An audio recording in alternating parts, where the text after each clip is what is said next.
Está começando mais um Meditando na Graça e hoje nós vamos falar sobre a quarta instrução de Deus para os soldados de Cristo.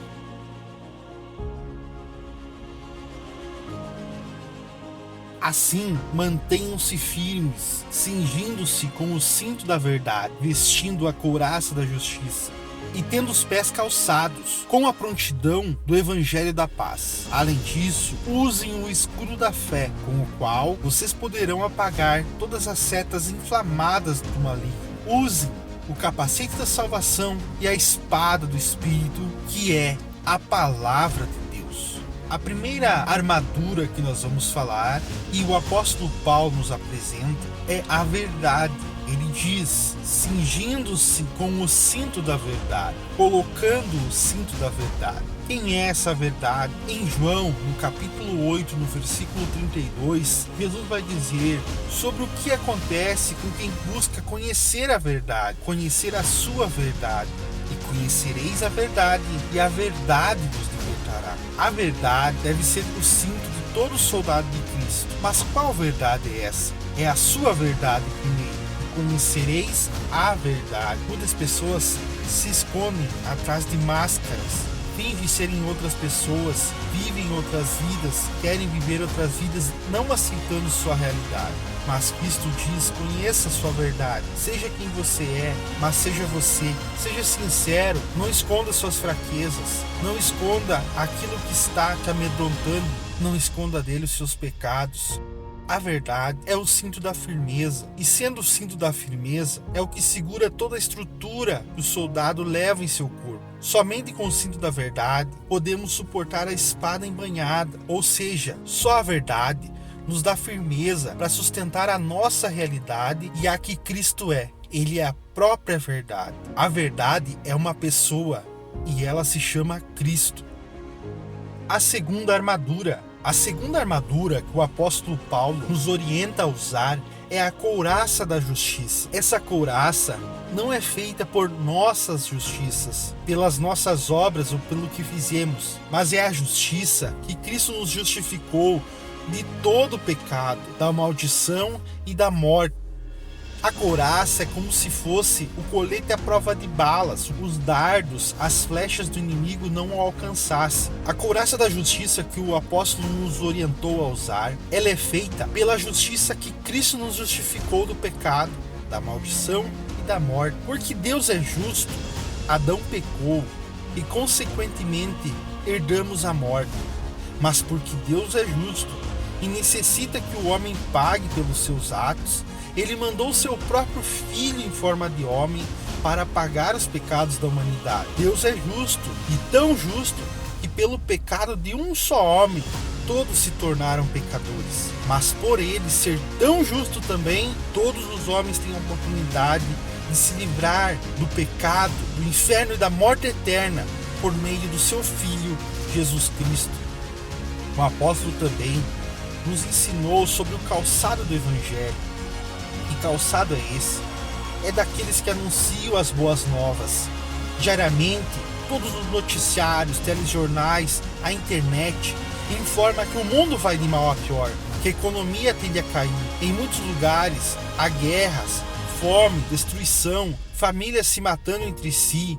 A violência impera, o caos se apodera cada dia mais do mundo, mas diante de tantas notícias más, há homens de coragem que não têm medo de anunciar que Cristo nos liberta do pecado, Cristo ainda cura, Cristo ainda salva e Cristo batiza com o Espírito Santo. Ele é a resposta que o mundo precisa, nele está a vida eterna, ele é o farol do que está perdido, ele é a bússola do viajante, ele é a saída dos perdidos, ele é a água da vida, ele é o pão, ele é a videira verdadeira, ele é a solução. O descanso do cansado é o nosso líder, o nosso mediador, o nosso bom amigo. Deus possa continuar levantando homens com esse calçado para levar ao mundo uma mensagem de paz e salvação. O escudo da fé.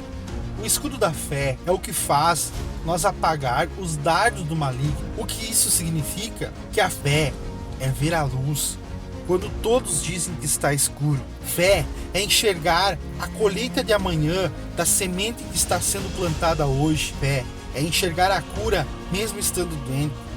Fé é ver a solução mesmo quando a realidade seja outra. Os dardos do inimigo, as flechas do inimigo, elas sempre são reais, porque muitos que não conseguem ter fé acabam jogando dardos naqueles que as têm. Elas podem fazer piadas e muitas vezes até nos chamar de loucos, mas quando eles começam a ver que realmente há algo diferente em nossas vidas, que você é realmente um autêntico soldado de Cristo, que luta com as armas que o apóstolo Paulo instruiu, eles veem na sua vida uma esperança até para a vida deles e passam a respeitá-lo. A salvação está representada no capacete, porque ela só pode ser acessada pelo nosso entendimento, ou seja, pela nossa alma. A Bíblia diz que a fé vem pelo ouvir, e ouvir da palavra de Deus. Os ouvidos estão na nossa cabeça, que estão ligados em nosso cérebro, recebendo informações. A salvação tem um símbolo do capacete, porque uma vez que ganhamos a salvação, que aceitamos a Cristo como único e suficiente Salvador, precisamos proteger nossa cabeça, aquilo que vemos, ouvimos e sentimos, para que o nosso inimigo não nos roube a salvação, que só acontecerá se permitirmos que ele assim a faça, pois é por meio da mente do homem que mais o diabo ataca para nos destruir. Espada da palavra. Quando o inimigo tentou a Jesus, ele venceu somente com a palavra. Ele não somente venceu, mas o repreendeu, e Satanás teve que bater em retirada. Quando ele pediu para Jesus transformar as pedras em pães, ele sabia que Jesus tinha esse poder e autoridade para fazê-lo. Mas Jesus venceu como homem, respondendo: está escrito, nem só de pão viverá o homem. Quando Satanás o tentou, mandando que se atirasse do pináculo do templo, Jesus disse a palavra: está escrito, não tentarás o Senhor teu Deus. Porque Deus não tem compromisso com irresponsáveis que querem tirar proveito de qualquer ato que queira dizer que é Ele, e somente vaidade humana. E para finalizar, Satanás prometeu todo o reino do mundo se Jesus o adorasse prostrado. Fez Jesus, mesmo debilitado humanamente, 40 dias sem comer, se erguer e na força da espada do Espírito bradar: vai-te embora, Satanás. Está escrito, somente a teu Deus adorarás e somente a Ele prestará culto. Mesmo quando estamos com o nosso físico debilitado, mas estamos com o nosso espírito fortificado, nós conseguimos vencer. Nós conseguimos vencer porque Jesus venceu, porque Ele estava armado. Ele mesmo, estando em jejum de 40 dias e 40 noites, Ele conseguiu vencer, porque Ele estava armado. E você também possa se armar com cada uma dessas armaduras e ser forte e vencer a cada dia. Muito obrigado e até a próxima.